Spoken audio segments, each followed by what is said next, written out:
Welcome to Virtual Wednesdays at the De Young Museum. My name is Francesca D'Alessio, and we have such an exciting program tonight. I'm so glad you could join us. Tonight's program is in support of the exhibition Uncanny Valley, Being Human in the Age of AI.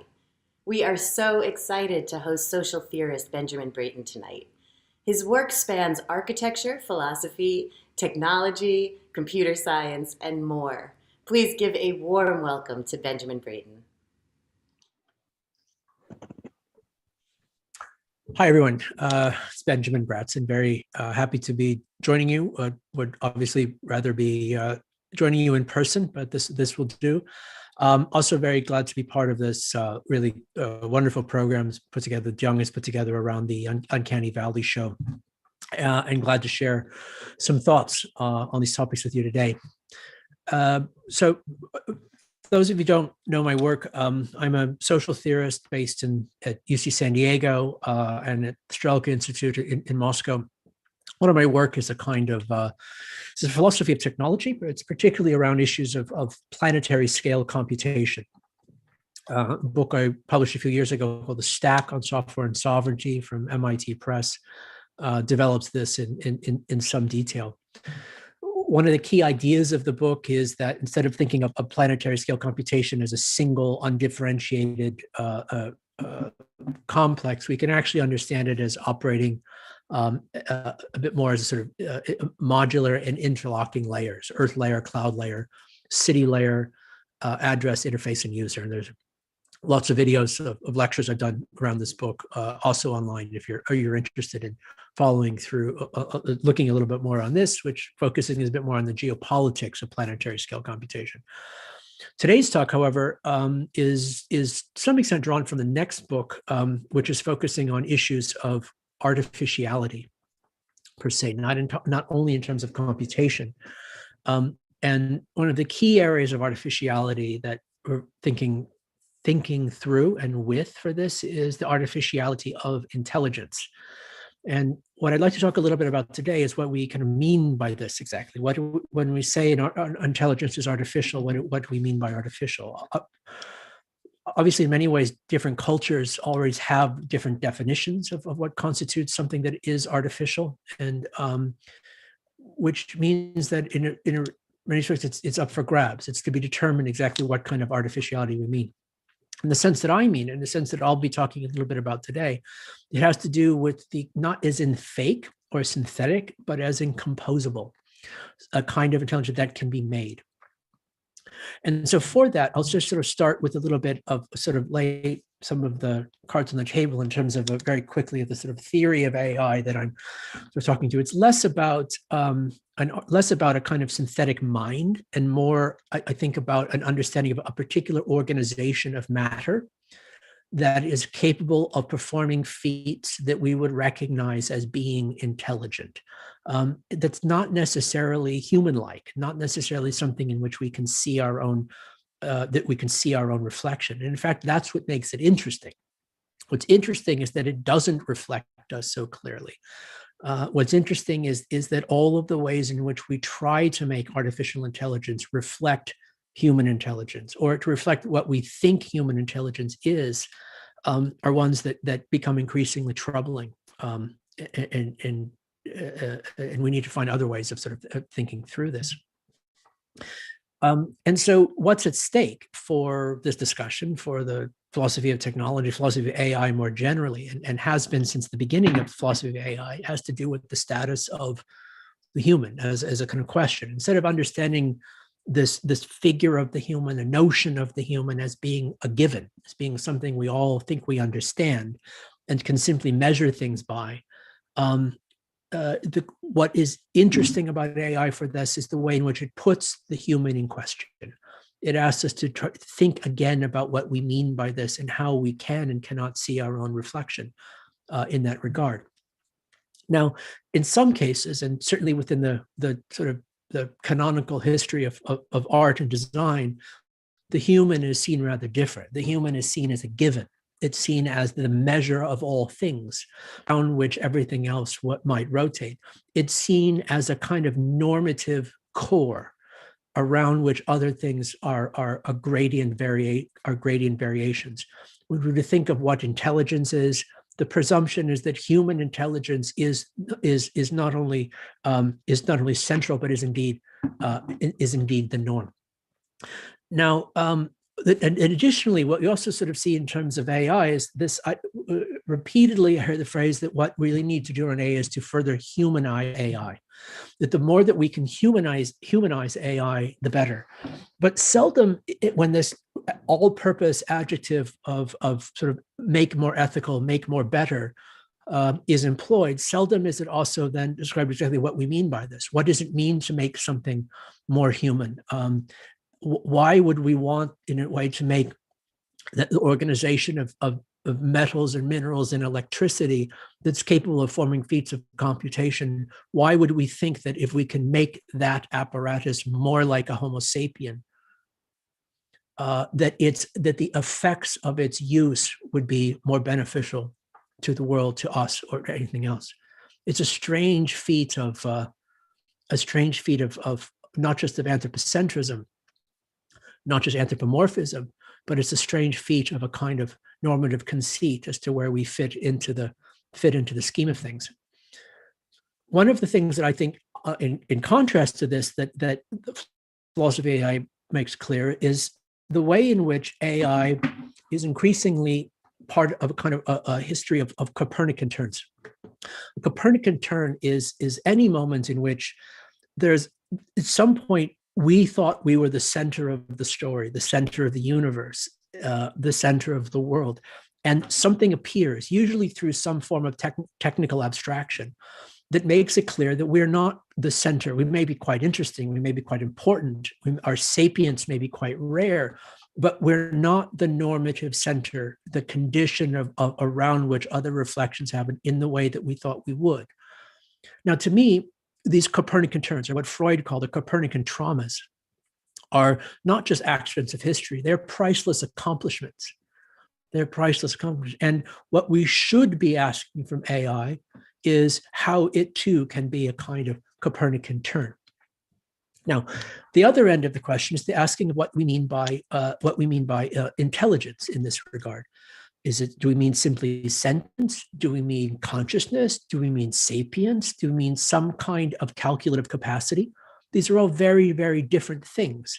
And part of the problem in way in which AI is discussed more generally is that they are conflated in ways that I think are unhelpful. Now, how else could we approach this? One is to think about it again, as I said, at a kind of more physical or material level of thinking about that sapient brain tissue. Like the world has folded itself over a long period of time, millions of years, to produce animal bodies, and within animal bodies, the brain, the cerebral cortex of primates, specifically Homo sapiens, a particularly rarefied form of matter that is capable of feats of incredible abstraction and beauty. That is our own brains, but it's not the only way in which matter could be folded to form structures of intelligence. And this, in a way, I think opens up the space by which we can define and allow AI to enter in from a different position. It would require us to recognize, therefore, that intelligence and indeed knowledge is always distributed among multiple positions and multiple different kinds of forms of life.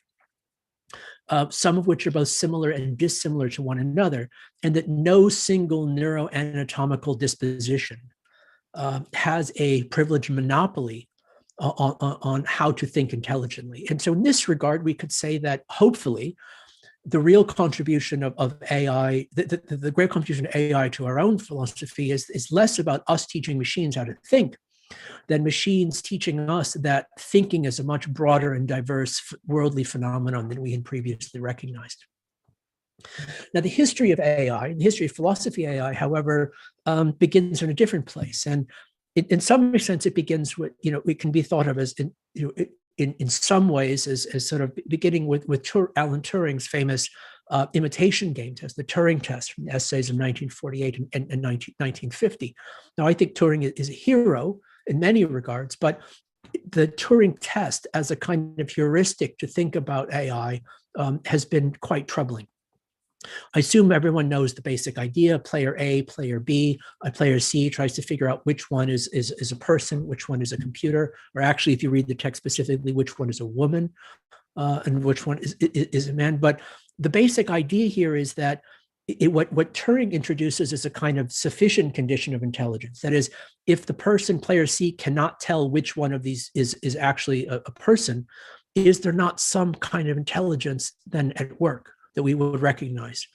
But instead, this has become, in the parlance of the Turing test, a necessary condition of intelligence. That is, unless the computer can perform thinking the way we think that we think, it is disqualified from being intelligence. It is qualified from being intelligence. And again, I don't think this was his original idea, but this has become the idea. This has become what we've absorbed. That the more human AI will present itself as being, the more sure we are of its intelligence, the more sure we are of this. It's all about our recognition in it as a mirror. This is the wrong path. As we know, Turing himself had to pass as a straight man in a society that criminalized homosexuality. And upon the discovery of that he was not what he appeared to be, he was forced to undergo horrific medical treatments, and ultimately the physical and emotional pain drove him to commit suicide. And the way I see this is this episode is a grotesque tribute at best to someone who had recently made such contributions to defeating Hitler's during the war. But it's also one in which there's sort of a lesson for the way in which we think about the significance of the test as a part of his legacy. And that is, it's impossible not to not note some ironic correspondence, as sour as it may be, between the way in which asking an AI to, quote, pass the test in order to qualify as intelligence, to pretend to be human, and with Turing's own need to hide his sexuality and to pass as a straight man. Both of these bluffs are not only tremendously unfair, they're also unnecessary. And in both cases, the act of passing, tells us far more about the audience than it does about the performer.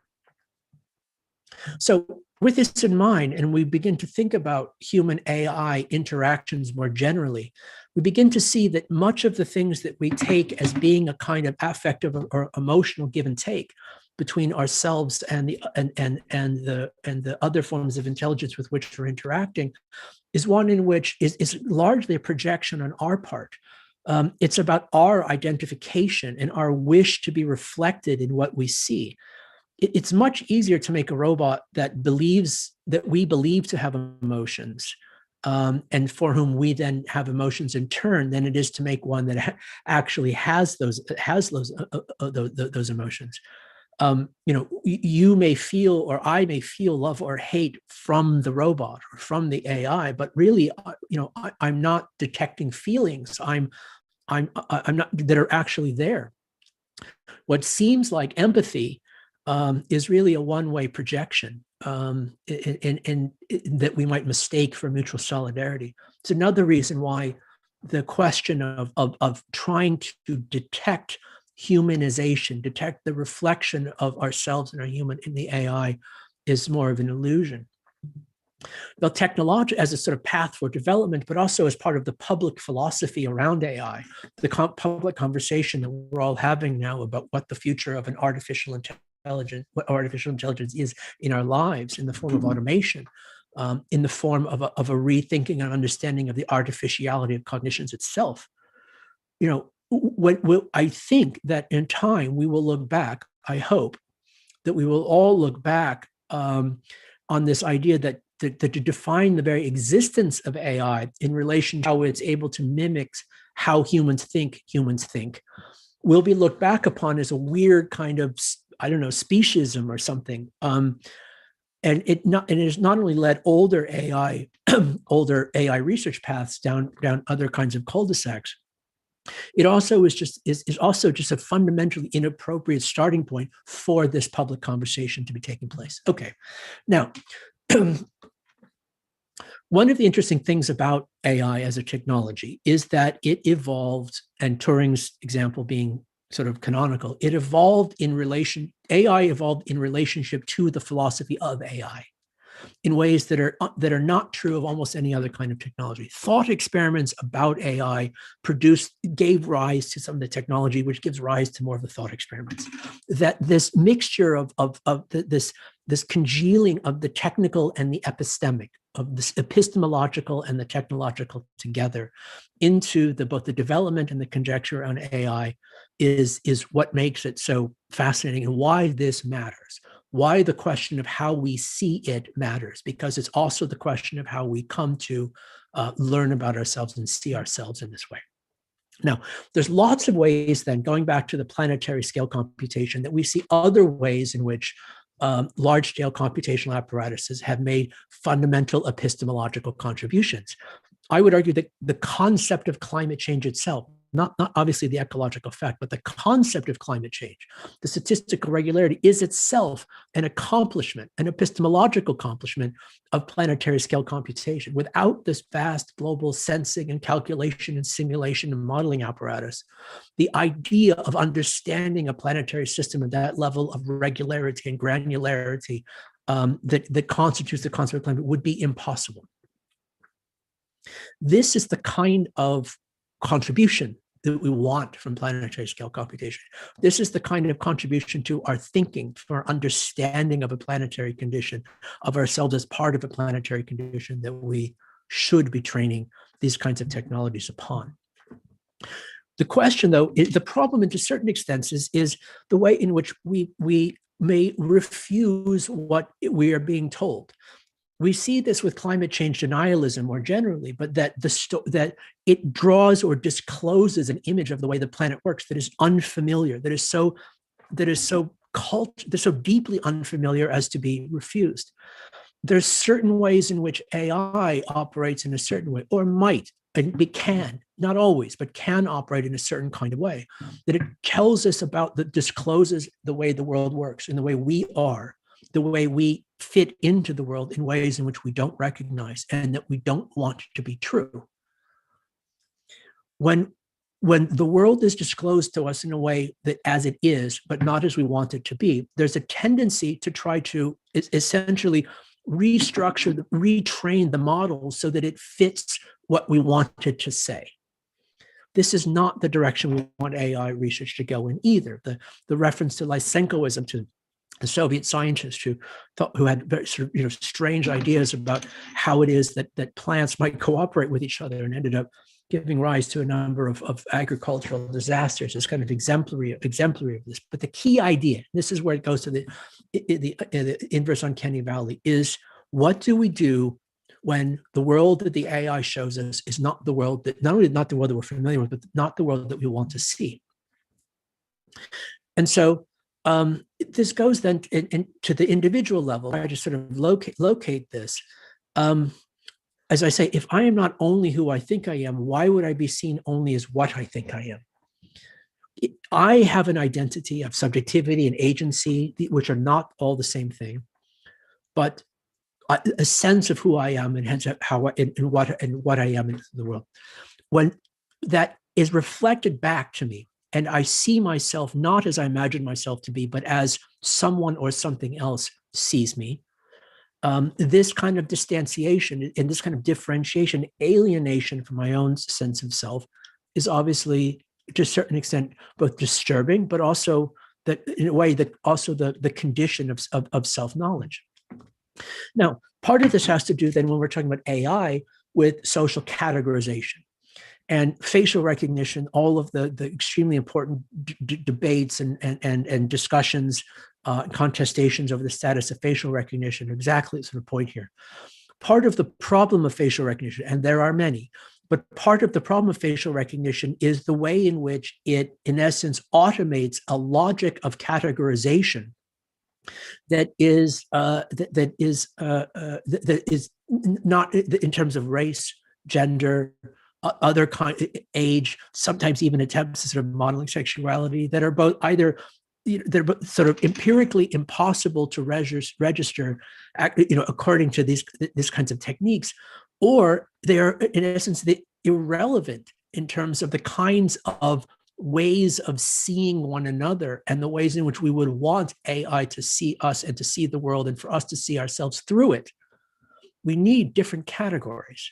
We need to find different categories. Simply automating broken categorical logics in a certain way might provide a kind of comfort, because those categorical logics with which we're familiar become, in essence, sort of reconcretized.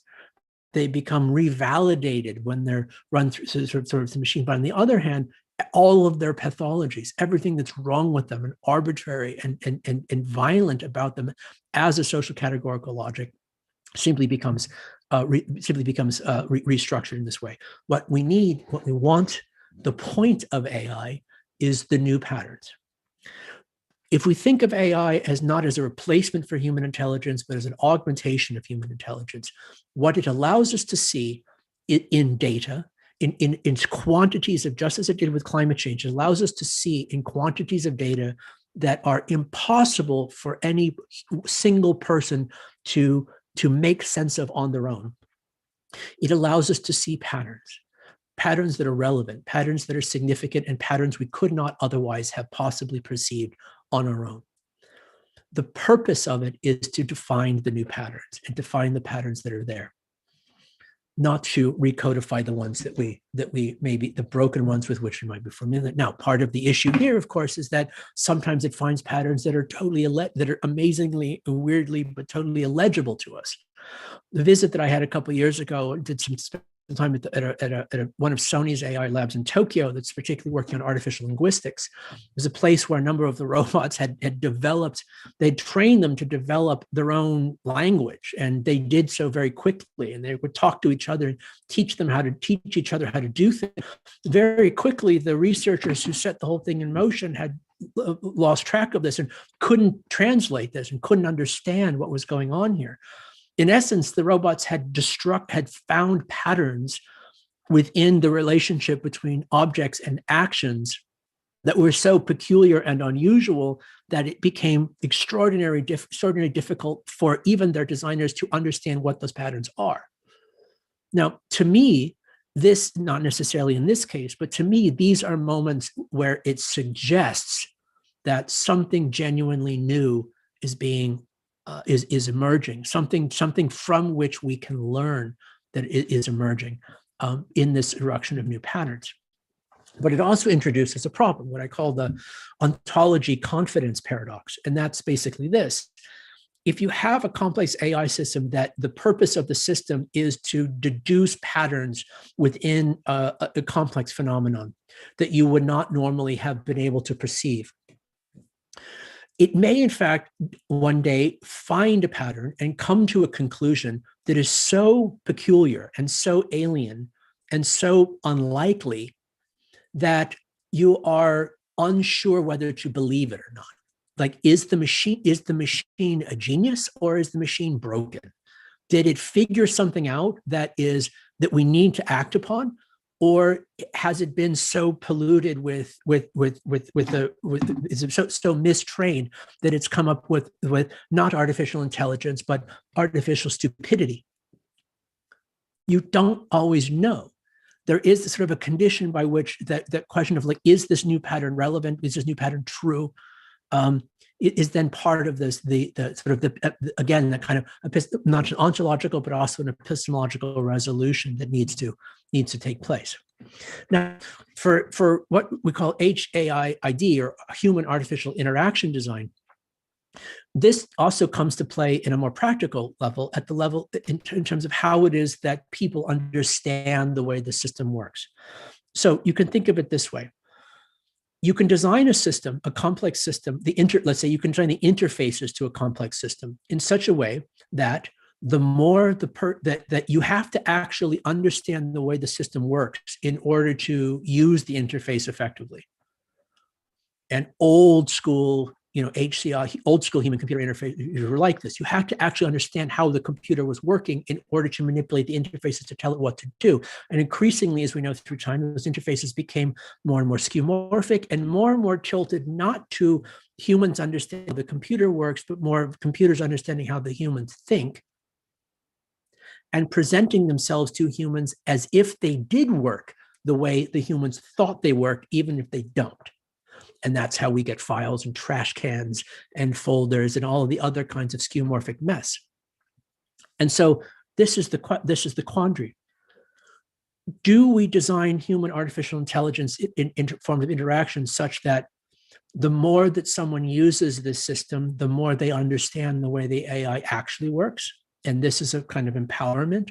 This gives them a kind of empowerment over the system to actually understand it, to be able to judge it critically, to be able to manipulate it? Or do you design the AI, the interfaces in such a way that they work a bit like Turing, a bit like a Turing test, a bit like Spike Jones, her, a bit like Alexa, a bit like Siri, a bit like whatever, that they work not the way in which that they present themselves and we interact with them, not the way they actually work, but in terms of the way we humans imagine that they work.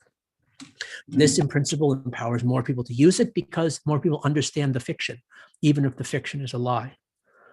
In the long run, which is the basis for a better relationship to this form of intelligence? It's not certain. Okay, very quickly then to the inverse uncanny valley, and then we'll go to some questions. If the uncanny valley, as I'll talk a little bit about, is how it is seeing something that's not quite human, but a little bit human, but not quite human, and being freaked out by it. The inverse uncanny valley is seeing yourself through the eyes of this machinic other and being freaked out by yourself because you don't recognize yourself as you actually are. So for those who might sort of know this, the term originally comes from body prosthesis. Masahiro Mori, the Japanese prosthetics designer. So it's already a story about replacement. He notices that some of his patients in the early 1970s, some of his patients, that the prosthetic limbs were they're not quite, they were insufficiently human. They have a feeling of repulsion and rejection to them, but in this way in which it was always like at a certain point, the more, if it's not very human, looks like The Simpsons or something, that's fine. Once it gets a little bit closer, this is fine. But then there's this drop into where everything looks into where there's this deep, sort of uncontrollable fear to get away from this. And then it comes back to something that looks really, really a lot like a human, and we're okay again. This is the uncanny valley, as it's known. Real quickly then, this also, that it's what to know that this idea originally comes from the history of Japanese robotics, which is quite different than the Western robotics with which you might be more familiar. It's drawn a bit more on the karakuri puppets and other kinds of mechanical automatons that exist into the 17th century.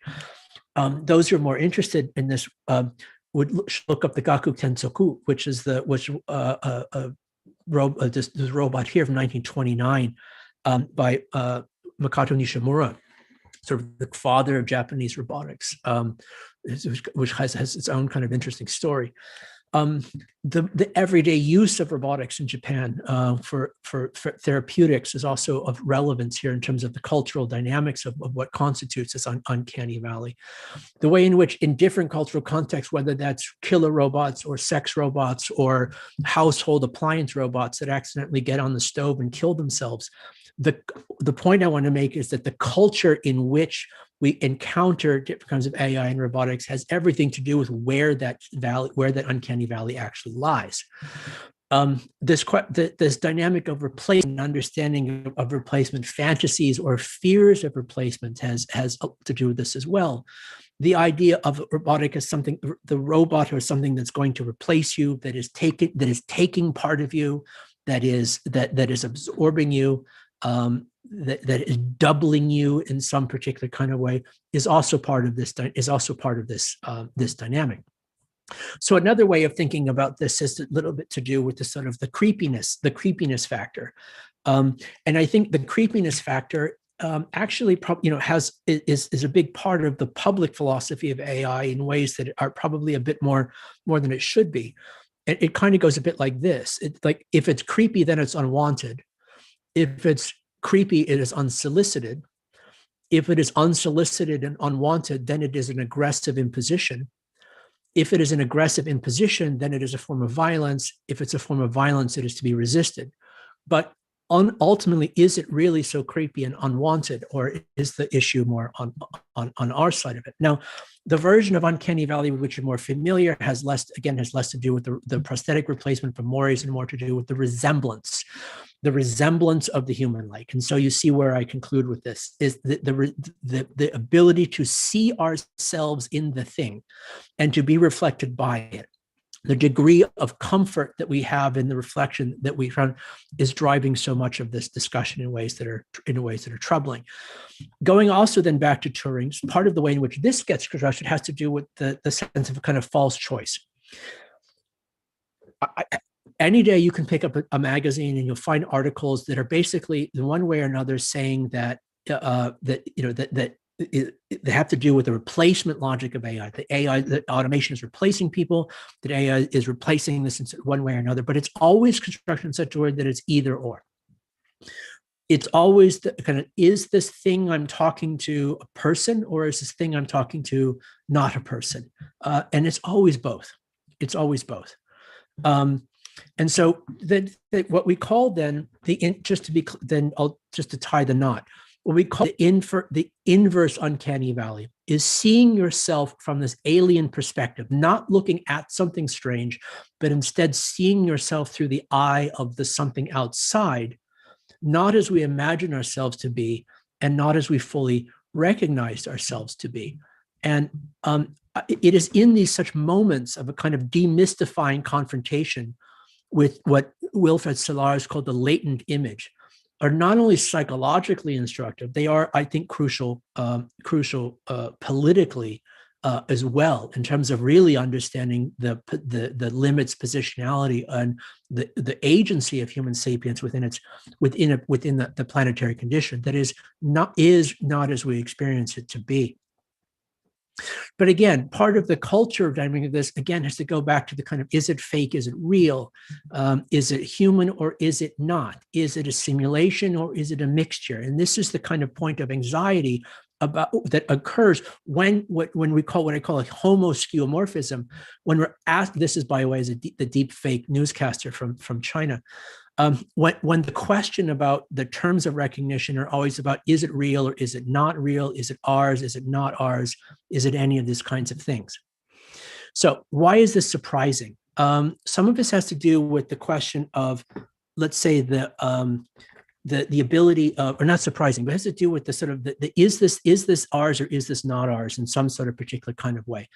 We also see lots and lots of examples of articles that are about, is the AI that we see here, is there a person behind it? Like, there's sort of a scandalous revelation. There actually are people behind this AI.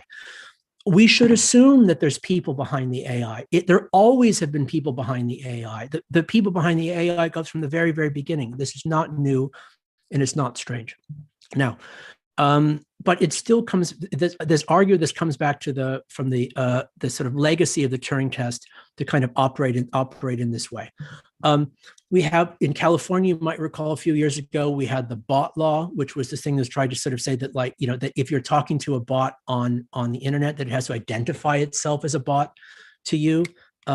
Given the way most of these things are developed, its ability to differentiate whether it is a bot or is not a bot is actually rather complicated, because it's always a mix of both. It's always a mix of people and code.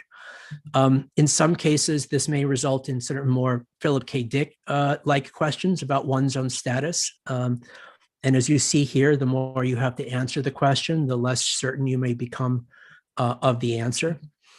And so as I see it, the urban implications of this have everything to do with the near future of automation, which itself will be defined in different kind of contexts. It's not only about a technology and automation, but as automation becomes a more essential part of how cities work and what technology is and how it's easy, then designing and understanding the relationship between what it is, how the actual material specificity to artificial intelligence is not as something that can be or must be humanoid or human-like in its construction, but is always also partially human in that it is amalgamated. It's always a human behind the robot, robot behind the human.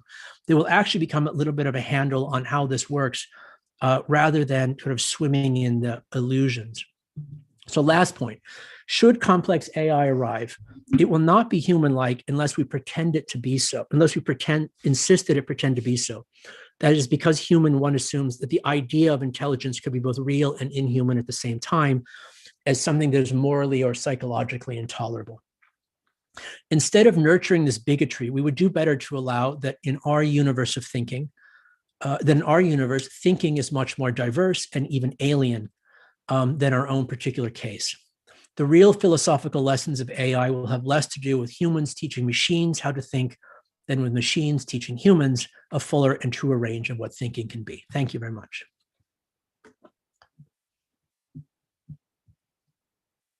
So we have some questions here, so I'll be happy to answer this as well. Question one, if it's wrong to try to detect humanness or human-like intelligence in our AI, then what should its type of intelligence be? And how can it convince technophiles that this is problematic? It's an excellent question. I would put it this way. I'm going to also stop sharing my screen, if that's okay. So we actually have a little bit more humane. It's not about. It's the argument I think we'd want to make is first of all, I'm not convinced that we really understand what human intelligence itself is.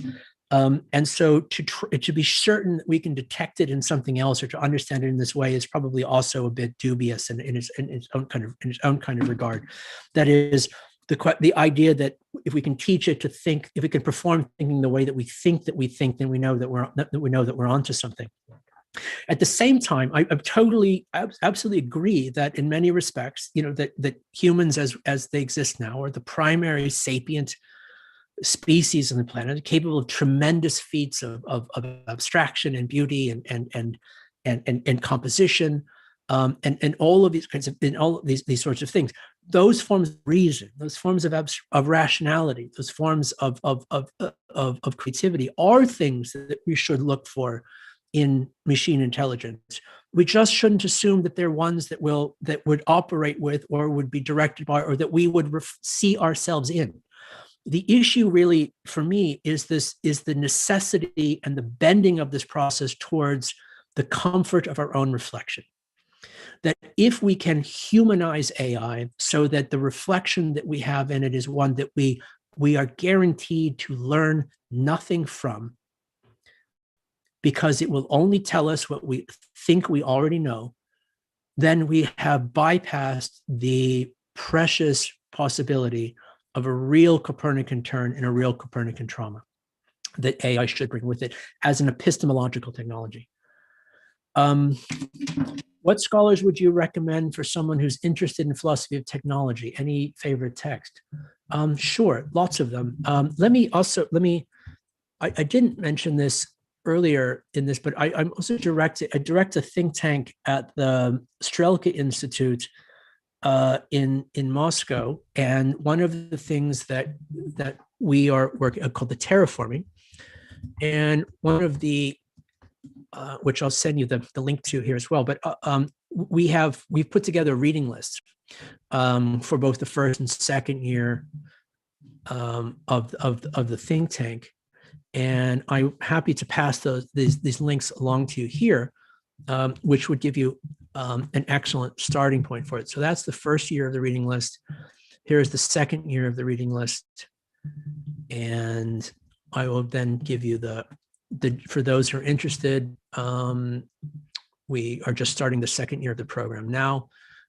We have a number of AI researchers who are part of the program, and it's a topic of real interest for you. And here's some more of that information. Okay. Question 3: what are the benefits and dangers of having AI understand and express emotions? It's quite a few, but it's an interesting question in the sense to which and this is the point I was trying to sort of get at. There's a huge difference between having an AI that is able to understand and express emotions, and an AI that appears it's able to understand and express emotions, or is able to, or more likely is able to respond to us in such a way that we feel as though it is understanding our emotions, or we feel as though it is doing that we can mistake its capacity for its competence for its capacity in this regard. The modes of intelligence that it seems that AI are particularly good at are rather different than this. I'm not going to suggest that there's something so metaphysically mysterious about human emotions that there's no way in which neuroscience will ever be able to understand this sort of numinous, weightless wonder of affect and emotion. I'm a strong materialist in terms of what constitutes human thought and human emotion and human affect, and so I presume in many respects that what we now think of as sort of the differentiation between rational thought and emotional thought will, as the neuroscience becomes more advanced, will seem like an untenable category, untenable categorization. That is, the more the neuroscience tells us about how thinking actually works, the better models we will have of our own thinking as we're doing it. And so it's not that I think emotion is impossible to delve with it in this kind of regard. And in that regard, the difference between having an AI that is able to actually understand our emotions would not be fundamentally different than an AI that's actually able to understand our thoughts or understand what we're thinking. And the question of how it is that one intelligent creature is able to understand what another intelligent creature is thinking is obviously not so easy. Humans have developed denotative language, descriptive language, quite elaborate forms of abstraction and so forth to try to communicate what we're thinking and the structures of interpretation. When GPT-3 is trained on the entire internet, this is also a way in which AI is learning how humans think and learning how to think through its models of how humans think. And so in a certain sense, because we are the species that has made the AI and trained the AI and structures it around our own logics, it's already understanding how we think, or it's always understanding it to a certain degree, which is quite different. And this is the point I want to make. That certain degree is quite different from its ability to perform affective response. That Paro, the robot baby seal, doesn't love you. It doesn't love you. It doesn't need to. But you can imagine it loving you in return. And so the key thing is for us to be able to differentiate these two. Uncanny Valley sounds to me like a symptom of second-order cybernetics on a certain level. How can we leverage the design aesthetics to correct the trend?